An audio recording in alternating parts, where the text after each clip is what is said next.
पुढची बातमी बघूयात। शेतकऱ्यांच्या संपूर्ण कर्जमाफीच्या मागणीसाठी आमदार रोहित पवार हे येत्या 12 जून पासून पंढरपूरमध्ये अन्नत्याग आंदोलन करणार आहेत।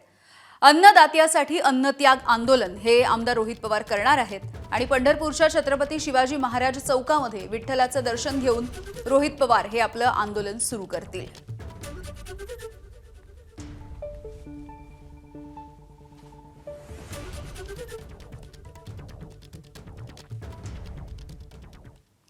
तर अन्नत्याग करणं ही अत्यंत टोकाची भूमिका आहे। रोहित पवारांनी अन्नत्याग आंदोलन करू नये अशी विनंती खासदार सुप्रिया सुळेंनी केली आहे। अर्थातच अन्नत्याग ही खूप टोकाची भूमिका होते। त्याच्यामुळे मीही रोहितला विनंतीच करीन की पहिली पॉलिसी येऊ दे, त्याचा वाटप होऊ दे। अन्नत्याग वगैरे या गोष्टी म्हणजे लोकांसाठी एवढी भूमिका घेतल्या ह्याला हिंमत लागते, त्याचं मी कौतुकही करते।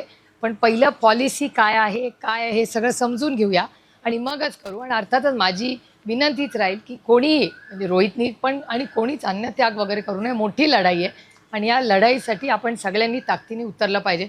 माझी रोहितला विनंती राहील की अन्नत्याग करू नको, पॉलिसी येऊ दे, वाटप होऊ दे। जर लोकांवर अन्याय झाला तर अन्नत्याग करण्यापेक्षा दुसरं काहीतरी मोठ्या पद्धतीने आपण सरकारला भाग पाडू हे करायला।